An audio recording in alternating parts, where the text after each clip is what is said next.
Mini episode 790 of the FDH Lounge is brought to you by Sportsology, delivering unconventional columns and webcasts about sports, TV, music, movies, and more. Follow them on the web at sportsology.com. The FDH Lounge. You want to schedule your life around it. A long time ago, on a gloomy, wet Cleveland spring night, two men stand alone amidst the late-night drizzle. Their voices echo across the vacant station parking lot as they debate the merits of the great American radio show that have been missing for far too long. On that night, an idea was born. That idea became the FDH Lounge.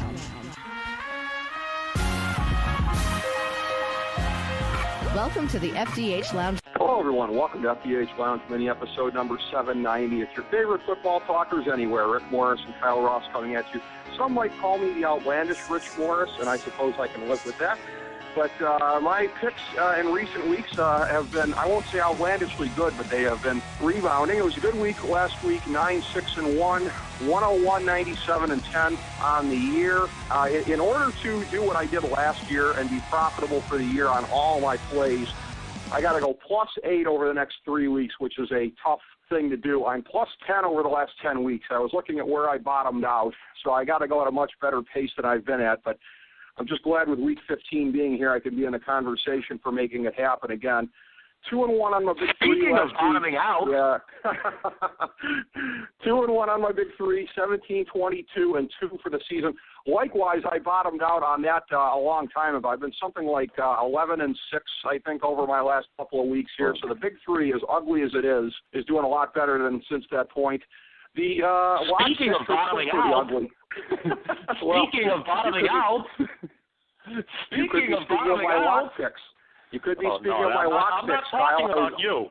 I'm not talking about you, pal. 0-1 last week on my lock, 3-12 for the season. And yes, on a similar note, last week the K-Dog at 0-5, 29-42, if my math is right. So it has been the year of anti-science. What can we say? It's the year of anti-science, Kyle. Yeah, you're telling me. And, hey, don't forget, people, if I don't bankrupt take all your money away, the Trump administration will. So, one way or another, you're fucked. Better the bookies get it. You're fucked, okay? If you're not dead broke by week 17, you'll be dead broke by month 17. I give you that for at least if you're in the working class out there. Well, if people do the moral thing as well as the financially correct thing in this day and age and invest in fossil fuels, I think they'll be just fine, Kyle Ross. Are you fucking kidding me? I mean, dignify that. You're right about that. So I have a conundrum. I'm actually going to do something. Let's make this show fun. Not that it always is fun, but let's make this show fun this week, okay? I was going to say, yeah, it is. Okay. And I'm going to leave this up to you to decide. You literally are going to determine how I behave on this. You're going to determine how I behave on this show. Do I, as per usual, just kind of go with and cherry pick the games that I normally would? Or in a desperate attempt to salvage the regular season record, I believe I finished over 500 every year on this show, many times well over 500. Are you kidding me? You've been like 60%. You've been like 60% every year. That's what makes this all the more unthinkable. I mean, you've been highly profitable. I have to say this because in all seriousness, because it's too convenient for you to say it, but over the course of 5 years, you have nothing to apologize for. People have made plenty of money, hand over jerking fist, I would say, for 4 years going into this one. So, whatever. Okay. Do I, that being said, pick every game this week? That would be my advice, to be honest with you. It couldn't go any worse than it's been. You're gonna make up ground if you do it, Kyle. I'm pretty sure you're gonna make up ground. Let's do it, and I'll highlight the ones that I would go with anyway. There's a few that I may. There is a few that I may refuse still. That I just out of principle. There's a few games that I just hate, including the Thursday night game. I'm not picking that game. You can't make me. I'm already cheating. I was going to say, if there's a game you were going to lay off, I would have assumed it would have been that one. We'll kind of gloss over it as per usual because of when we get the show up every week, which is right about around kickoff time, give or take. 4-9 Rams at the 8-4-1 Seahawks. Thursday night, 8:25 Eastern Time, CenturyLink Field in Seattle on NBC. Michaels Collinsworth and Heather Cox are on the call. Seattle is laying 15 in this one, up from 13 initially, and this is one where, again, you look at the recent history between the teams here, and you expect it to be instinctively just kind of closer than this based on, again, how they've matched up the last couple of years. Any kind of Jeff Fisher has gone boost, which I would expect to see at some point in the last 3 weeks here, but too many things pointing in the direction here of Seattle just kind of rolling. If nothing else, the embarrassing losses that they've suffered to the Rams the last couple of years are going to be motivation right here, as if blowing their playoff seeding even worse than they have isn't motivation enough. So reluctantly, I'm going to be on Seattle to cover the 15. And, as bad as last week was, I don't know if they've blown playoff seeding. Certainly they're not in the conversation for the top spot anymore. But right. I still think they're going to end up number 2 when all is said and done. Probably. A couple things. Probably. Yeah. Yeah, I mean, obviously I can't guarantee that, but right. That's my lean, I should say. All right, couple things here. This number's gone through the very key number of 14. Rams can now lose by 2 touchdowns and still cover this game. They had lost and failed to cover 4 in a row coming in here. Jeff Fisher, long live the king. The king is dead. Thank God. What a move. Although very curious that they would fire him on a short week. Who was coaching this game, by the way? Who's coaching? I don't even know who's coaching the Rams. Jim Fossil's son.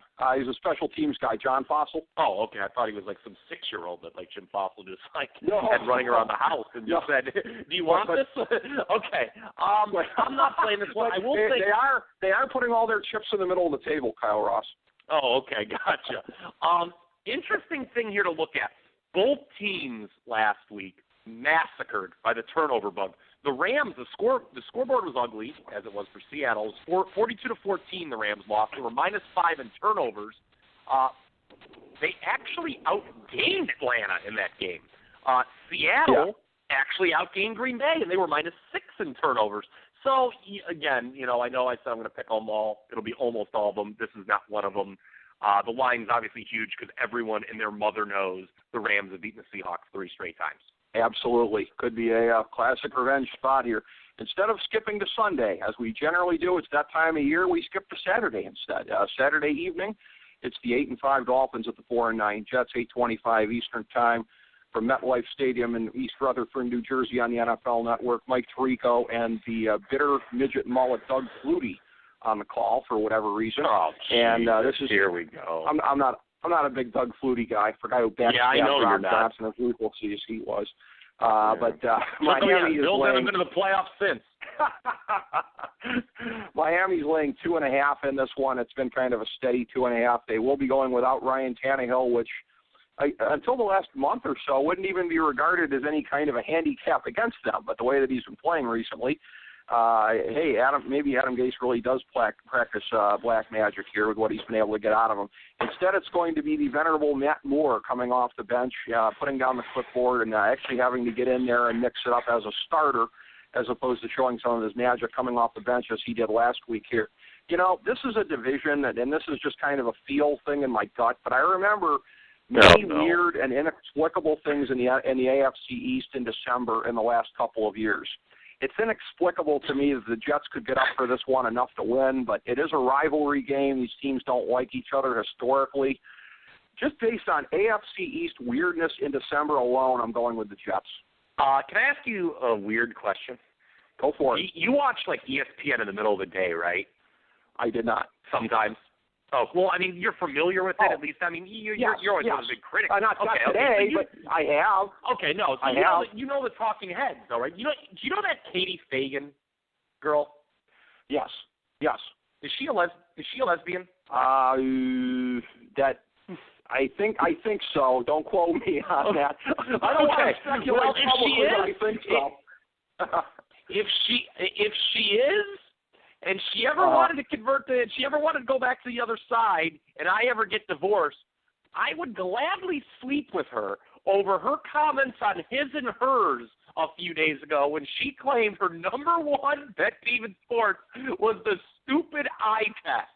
Okay? I mean, I almost took a picture of the phone and sent it to you. I don't know why I didn't. I don't think I could find the phone at the time. But God bless her. Ironically, I am in the same place as your gut, though, now that I'm done with that soliloquy. Okay. This line should be a pick'em, in my opinion. The NFL Network was probably not counting on Matt Moore v. Bryce Petty. Your Jets did win last week. Jets, they're a little better than their record, in my opinion. I mean, they're not much better, but they're a little bit better. The Dolphins, for all this talk about Adam Gase, I still only have them rated, I think, like 24th in my power rankings. This is not – they are one of the many teams this year that is just clearly overperforming. They're just not very good, and I think they're due to drop one. And Saturday night games, on the road, seems like a good, ideal spot. Give me the Jets. This is a game that I would have recommended regardless, but I'm absolutely doing it now. Speaking of ESPN alternative sexualities, Kyle, I know LZ Granderson has probably made a number of comments you've agreed with over the years. Is there any kind of parallel offer you'd like to make to him? No. Okay. Just checking. Show the stuff. No. Okay. Absolutely not. What the hell is wrong with you? Not that there's anything wrong with that. that. For a long time. There's not that there's wrong with that. What's wrong with me, Kyle? By the way, I think. Hold on here. I want to check something here. I want to try to bring some levity back to this broadcast as we're perhaps calling people lesbians that aren't, and I'm talking about getting divorced and having sex with them. That's a real professional program. We've gone off the rails a little earlier than usual. Okay, yeah. Miami yard per game differential. 28th in the league. They're getting outgained by 40.8 yards per game.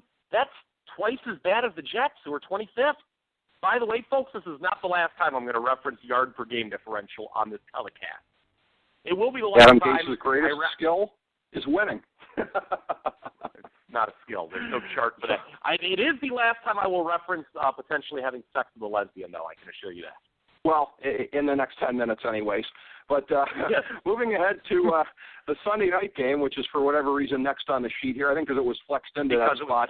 The 8-5 Buccaneers at the 11-2 Cowboys, Sunday, 8:25 Eastern Time at Jerry World in Arlington, Texas on NBC. Michaels, Collinsworth, Tafoya on the call. This is one where Dallas is laying 7 points over Tampa Bay. And again, maybe it's those fancy advanced statistics here that have the spread as big as they are, as well as Dallas being a public team. This was almost one where I went the other way. This was very, very, very close to a why ask why pick on Dallas for me, because I don't think in any known solar system that we have right now, the Cowboys are 7 points better than the Bucs, which, if you're watching them, are coming together very, very nicely. And it was somebody, I think it was Robert Mays, that had a great article recently on the way that their defense has really been pulling it together. Mike Smith, an incredibly underrated defensive mind. Tampa Bay's on a roll. The Cowboys, all of a sudden, they have an identity crisis at quarterback. You know, like to go back to some of our previous talks here, much like a teen kid kind of questioning him or herself about where they fit into the universe, so to speak. Stop that. That's wrong. That's where I'm comparing it. That's where the Cowboys are right now. They're having a similar crisis of identity, Kyle Ross, at quarterback. Tampa Bay is going to cover and perhaps even win this one.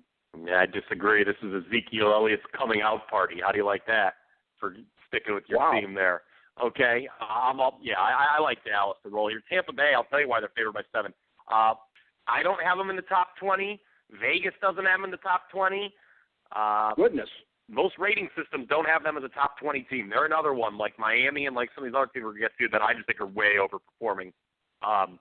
They've been outgained on the year. They've been outscored on the year. I just don't think they're that good of a team. Dallas, for all of its struggles, has been backdoor in the last 3 games. Has been backdoored twice, and Odell Beckham'd once. I mean, they I thought kind of controlled all 3 of those games, despite being 0-3 ATS. I think this is a classic game where the public's going to fall in love with the underdog, foolishly so. Give me Dallas.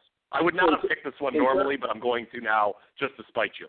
Okay. Well, in terms of how Vegas views the Tampa Bay Bucs, if we're to talk in terms of that vaunted term, the eye test, clearly Vegas's vision on the Tampa Bay Bucs is not 20/20. That's all I can say. We move right along. I don't understand what the eye test is. Did your eyes not watch the first half of the season? My eyes have been watching what they've done over the last 5 weeks. They're looking pretty awesome right about now. This just in. So we'll see if they keep it up. I think they will to whatever degree, at least to cover.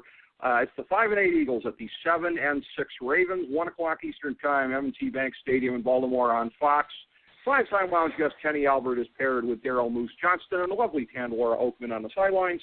This is a game where Baltimore is laying 6 points up from 5.5 initially. And, again, you look at the way that both of these teams are headed right about now, and I expect those ships in the night to continue sailing in basically about the same direction right now. Carson Wentz, again, not as great as he looked the first month of the season, not as much of a worthless chode as he's looked recently. The truth is somewhere in between, but right now he's in the worthless chode part of the tailspin as a rookie that teams have adapted to at this point in time. So I am on Baltimore in what is basically a must-win spot for them, trying to keep pace in the AFC North. I got them laying the 6. Is it a must? Well, I guess they can't afford to fall 2 back, I suppose, because I was going to say, because they have the opportunity to sweep the Steelers, which I don't think they're going to do. I think next week's game's in Pittsburgh, if memory serves me correct. Mm-hmm.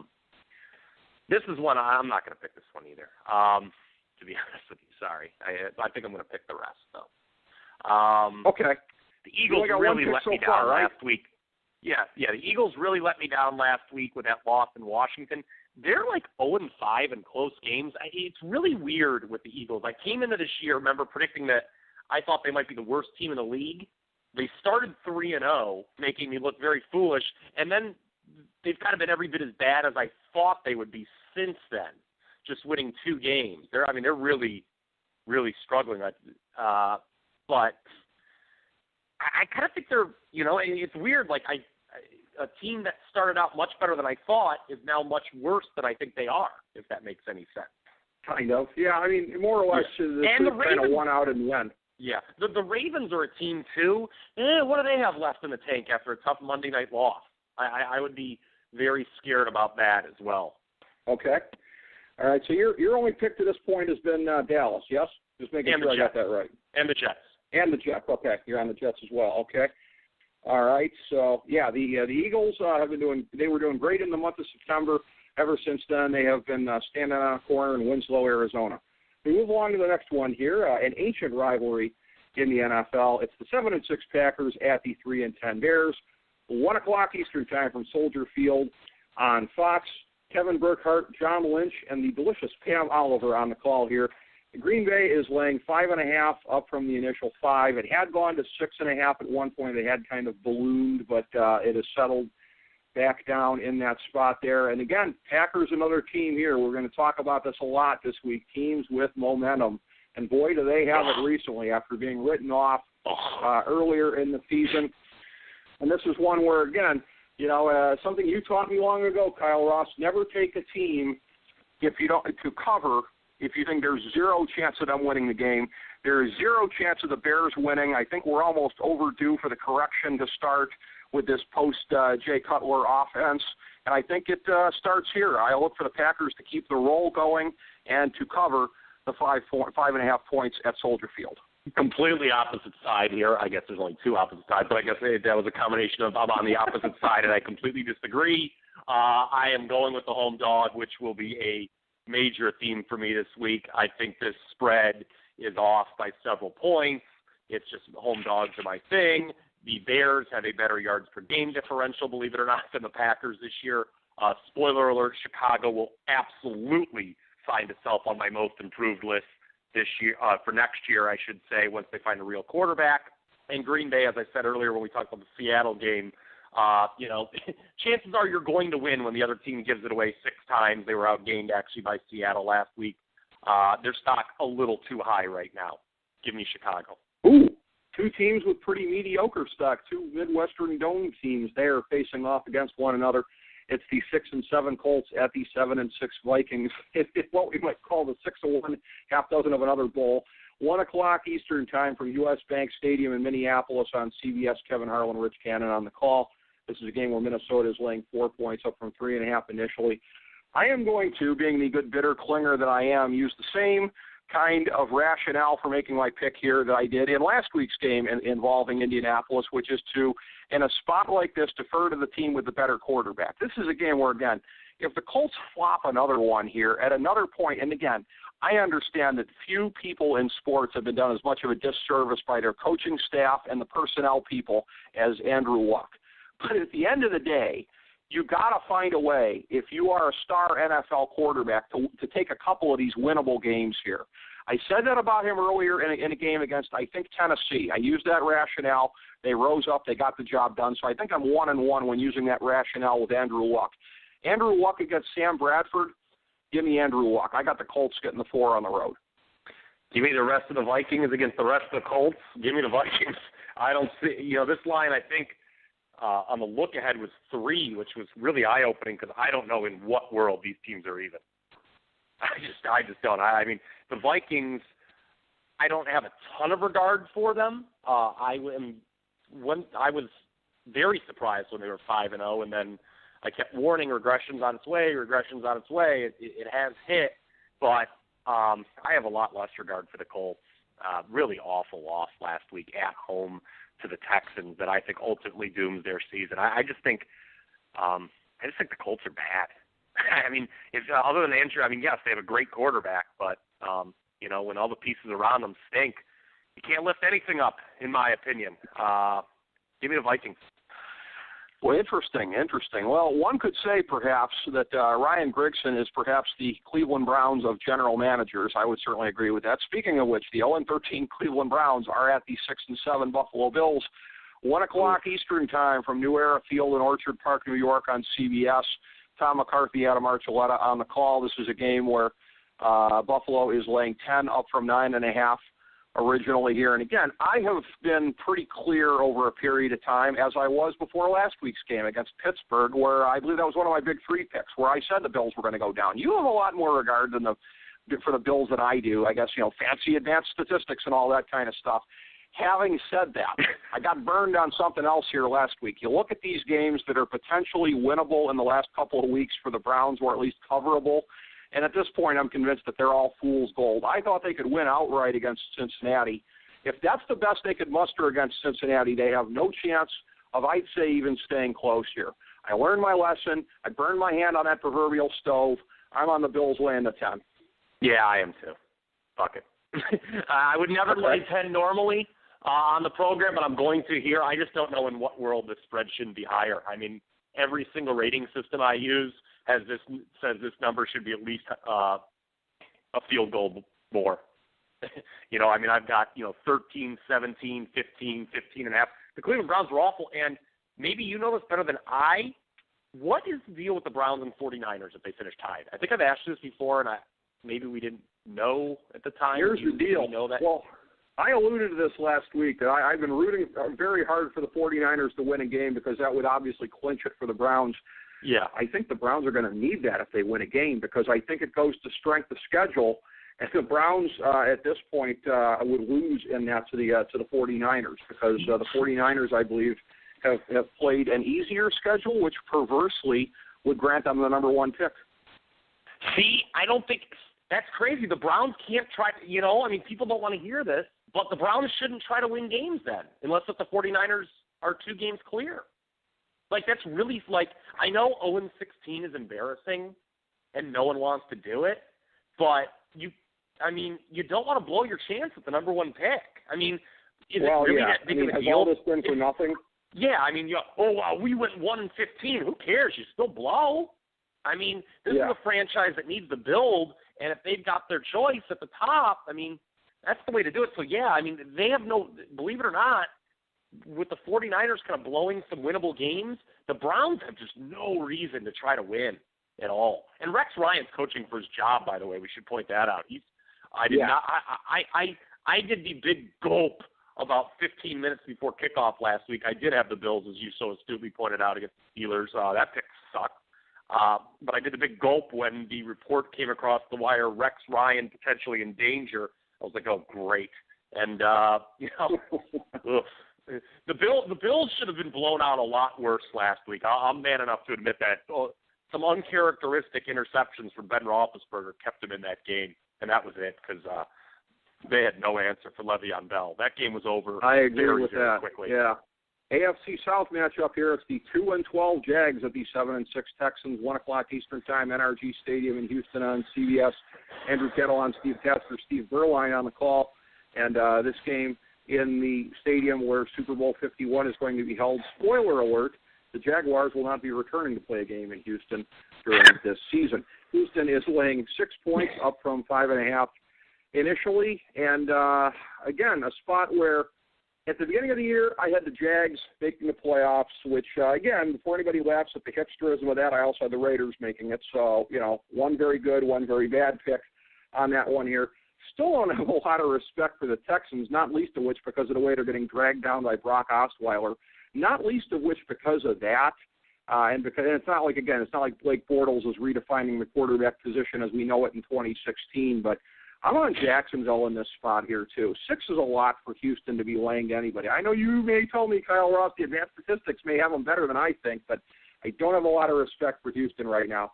I'll take the Jags to cover the 6. You really don't have a good grasp of advanced statistics. like I love how you're like, fancy numbers. I'm like, and I'm sitting here thinking, what's so fancy about quoting what a team gained versus allowed? It's not very fancy. I think that's it's pretty easy to find. And to kind of illustrate that you have no unearthly idea what the advanced say about the Houston Texans, let me point out that they are one of the worst-rated teams in the league according to advanced statistics.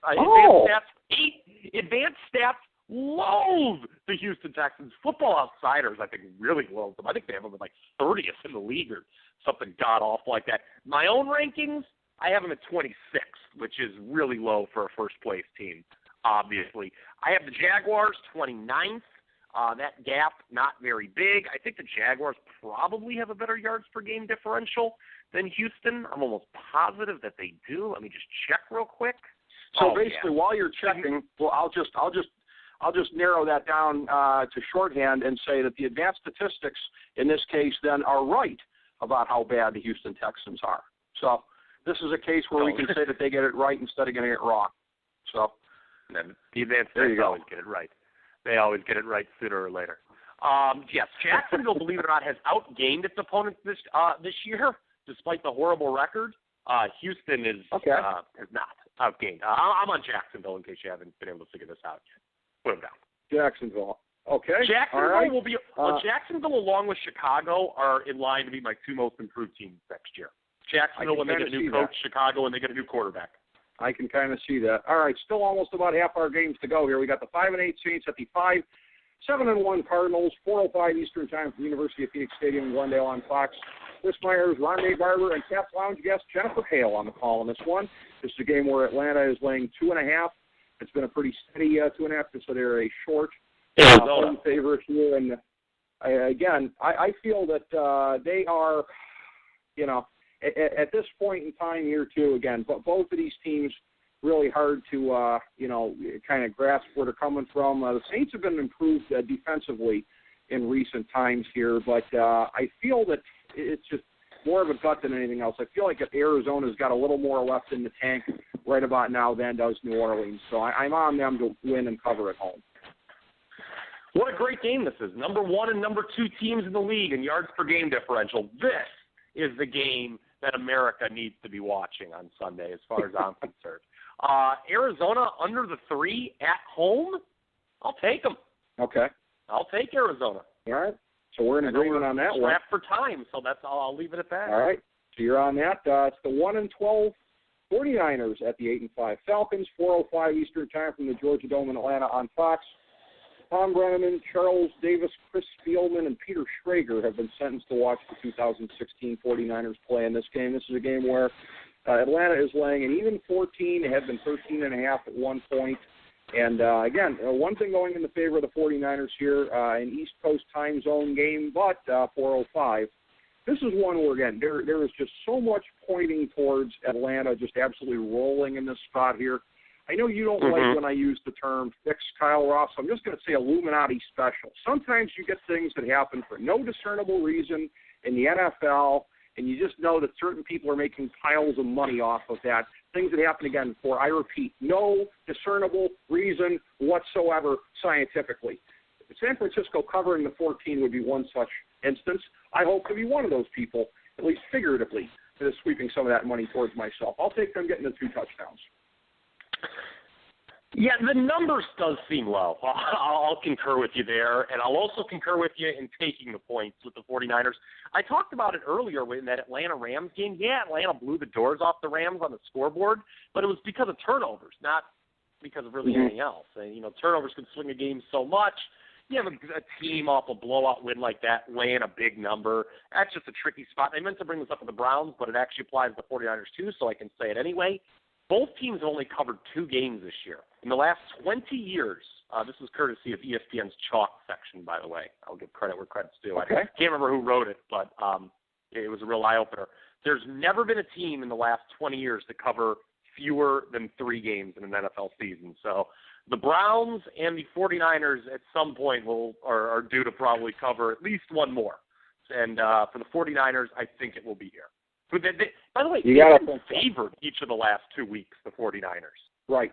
Yeah, just a weird kind of a spot on the schedule for them, no question about it. Up next, it is a rematch of the AFC Championship game from last year that all of a sudden seems so far away for the team that hosted that game then and is hosting this game now. It's the 11-2 Patriots at the 8-5 Broncos, 4:25 Eastern Time from Mile High on CBS.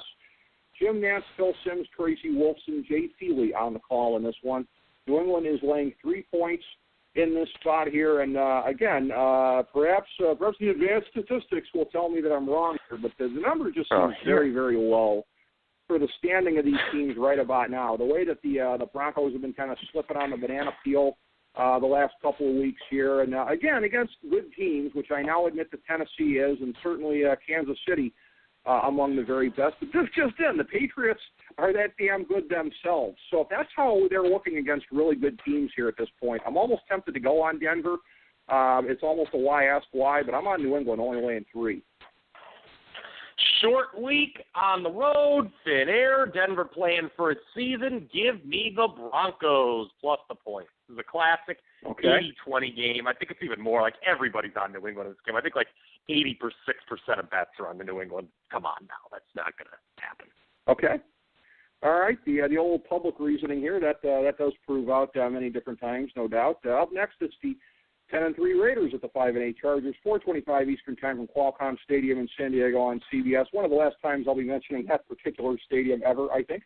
Spiro Ditas and Solomon Wilcots are on the call. Oakland is laying 3 points, up from 2.5 initially. And again, what I just said right there is a decent part of the reasoning for my pick here. It's a game that Oakland has to have 3 extra days rest. San Diego's got 1 foot out the door because they're going to L.A. next year, and they look like a team with 1 foot out the door at this point here, too.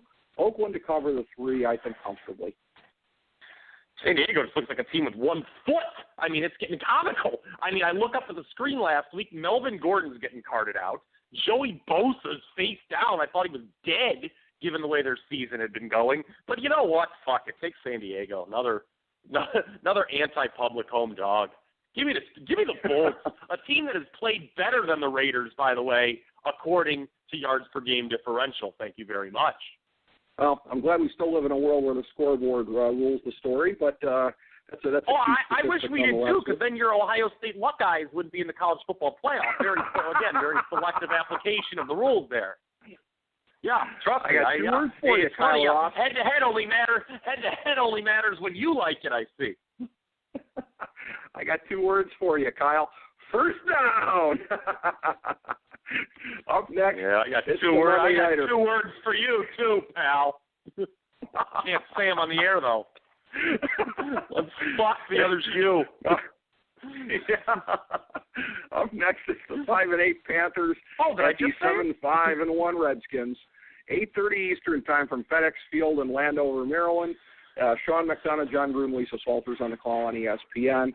The Redskins are laying 6.5, up from 4 initially. And this is a spot here, again, the line just keeps getting bigger and bigger in this spot. And I do understand that there's a lot of disrespect out there for the Panthers, and rightfully so, based on how they have looked through the totality of what can only be called a disastrous season. But, it's just right about now, you look at these two teams here and, use that old vaunted term, Kyle Ross. I got to go eye test. Do I think that Washington is 6.5 points better than the Panthers? I do not. I don't think the Panthers have fallen that far. I'll take them to cover the 6.5. I think they're a live dog. Yeah, I'll take Kakalaki as well here. Cam Newton again. He brushes off some questions on the sideline or in the press conference. He gets labeled a bad guy. Tom Brady's hooting and hollering, "Oh, what fire! What a competitor he is!" Kirk Cousins is yelling stupid catchphrases after games. "Oh, we love him." Kirk Cousins is a tool. I don't like him. I know you don't, but. Well, the Alex I got the NFL. I don't know if his politics are quite as impeccable as Alex P. Keaton's. We'll have to take a look at that one there. We'll have to look into that. I bet there's something like Alex P. Keaton. I don't know about impeccable. We going on to my big three picks for the week here. I was 2-1 last week. I've been going pretty good in that direction recently here. Up first, it's the 9-4 Lions at the 9-4 Giants. A very possible first-round playoff preview, albeit that one would be at Detroit if it played out that way. 1 o'clock Eastern Time from the Meadowlands on Fox. The A-team of Buck, Aikman, and Andrews is covering this one. This is a game where the Giants are laying 4 points, have been 4.5 at one point. Kyle, I got a little bit curious here. I started because, again, I've had this just general sense of, again, I have Detroit higher in my power rankings than you do. I got them 8, which is probably a lot higher than you do. But, hey, to me, you got to put somebody in there. Nobody feels really deserving from 7 to about 12, I got to tell you. I mean, you got to put some teams in that spot there. Detroit's record this year, keeping in mind they're a 9-4 team, they're 0-2 in outdoor games. They've lost at Green Bay and lost at Chicago, albeit much earlier in the season, milder conditions. But 0-2 out of 9-4, I'd call that unproven in the elements this year. Give me the Giants laying the 4 points for the first of my big three. You know what's funny? I rip on the Lions all the time. I don't have them as high as you, but I have them they've climbed up to number 12, although last week they reverted back to their usual selves of trailing in the fourth quarter and coming back to beat an inferior team. But you know what? I have the Giants, significantly lower. I have the Giants, barely cracking the top 20. They've been even luckier this year than Detroit, and it's interesting because I had the Giants making the playoffs to start the year. But I'll take the better team getting points here, the Detroit Lions. Giants off kind of a fluky win on Sunday night against the Cowboys, in my opinion. You're on Detroit. Wow, okay. By the way, you do know the Giants have beaten Dallas twice. They've accounted for Dallas' only losses this year. You do know that, yes? Yes, by a combined 4 points in 2 coin flip games. Okay. All right. Just wanted to make sure of that. Up next in a game where I am almost if they played sure tomorrow, I would take Dallas. Okay. And if they played the day after that, I would still take Dallas. Sure. A game where I'm almost sure that our picks are at cross purposes. It's the 8-5 Steelers at the 5-7-1 Bengals. 1 o'clock Eastern time they at are. Brown Stadium in Cincinnati on CBS. I've been doing this long enough I can call that ahead of time. Past lounge guest Ian Eagle on the call with Dan Fouts and Evan Washburn. Pittsburgh is laying 3 points here at the Natty. And again, if you think that I'm being overly simplistic when I say how the hell is it only 3, then again, you know me very well if you know that's what I'm about to say. It doesn't get much more straightforward than that in my estimation. You look at the way Pittsburgh's been playing recently and the Bengals. Oh, yes, an impressive win last week against the Cleveland Browns. Congratulations for that. Notwithstanding, I am on Pittsburgh laying the 3 on the road. Another 80-20 game with the short road favorite. I'll be with the 20% of people. Very interesting considering my political views, I guess. But I think the Bengals are going to treat this game like their Super Bowl. Interesting, if the Steelers win here, there's a good chance they go into the playoffs riding a 7-game win streak. Because they wrap up at home with Baltimore and Cleveland. And I think they're going to win both those games. So I think second of back-to-back road games, I think they're due to slip up. I think in light of what you said about politics, there's probably a crack to be made here about you being pro the top 20%. But yeah, that's what I said. We don't have time to flesh that out. It's very ironic given my politics, yes. Yes. All right, for my 1,000-star, gold-plated lock of the millennium for NFL Week 15, it's the 7-6 Titans at the 10-3 Chiefs. 1 o'clock Eastern Time, Arrowhead Stadium in Kansas City on CBS. Greg Gumbel, Trent Green, Jamie Erdahl on the call. This is a game where the Chiefs are laying 5 points down from 6 initially. My recent methodology that I've been using, which has been at about a coin flip, and you say, how could it be a coin flip when you said that your picks for the year are 3-12? Well, that's real easy. My picks have been that because I started the year like 0-11. So when I say that I've been about 500 with this new methodology, I'm not lying. So, or actually, I guess I would be 3-11, I guess, if this is Week 15. So, all right, wow, hey, yay, one game better than I thought. Yay for me. But anyways, my methodology has been the game that I feel the weakest about as far as picking a side. That's what I'm going to go with as my lock. And this is one where, again, I have a pretty good feeling that Kansas City is going to win this game, but to cover the 5 points, don't know. And certainly the Titans are a live dog even on the road. And you look at the game the Chiefs lost to Tampa Bay a couple of weeks ago, and the same kind of blueprint is right there. But I look at this was thanks to USA Today Sports Weekly, when they're talking about close call games. The Chiefs right now are 6-1. The Titans are 4-0 in games decided by 6 points or fewer. Of the two streaks, Rick I feel Morris the going to Tennessee's the one. fancy stats. Well, some of them. The advanced stats I like are the right ones. Let's just say that. But anyway, good Lord. In looking at this, I feel that the Titans streak is more likely to end than the Chiefs streak, and I think it will be a game decided within a touchdown. Having said that, so I think that the Chiefs will probably win this one by about 6 or 7 and cover that 5. I'm not picking this game. This is a really hard game to call. By the way, Kansas City. It is, isn't it?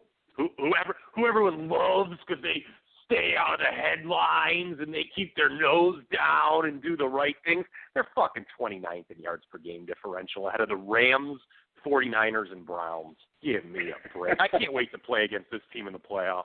It may surprise you, Kyle Ross. You know, as I believe Colin Cowherd said a couple weeks here, you know, they're like one of these cleaning service companies that's not very sexy, but they're efficient. They earn their money week in and week out, Kyle Ross. Not that I ever like to quote Colin Cowherd, but I'll make an exception. What does that mean? And now you're quoting Colin Cowherd? I've heard it all now. What has the world come to? Yeah. Well, if I can quote him to troll you, I guess it's mean worth that doing. Quote? What, other people don't earn their money? Well, what is he saying? He's saying that they're not sexy, that they're a grinded out workmanlike kind of a team. People think they're I just don't think they're that good, really. Okay. Yeah. Well, he would say you're confusing not sexy with not good. That's what he would say. Not what I'm saying. I don't associate myself I shouldn't say they're not good. I should say they're an average team that's had a lot of good fortune go their way. No one is even close to their turnover margin the last 2 years, which I believe is hovering over plus 30. Even with last week's -3. That's insane to be plus 30 in turnover margin over a 2-year span. Insane. It really is. So my big 3 picks are the Giants. I got the Giants and the Squealers, and I got the Chiefs here as my lock pick. Your picks for the week here, let me see if I get this exhaustive list here. It's Dallas, it's Buffalo, it's Arizona, it's Detroit, it's Chicago, it's Jacksonville, it's San Francisco, it's Denver, it's San Diego, it's Cincinnati, and it's Carolina. Did I get them all? The Jets, did you have them in there, the Saturday game? The Jets as well, yes. That sounds about right. I'll email them to you and we can go over them.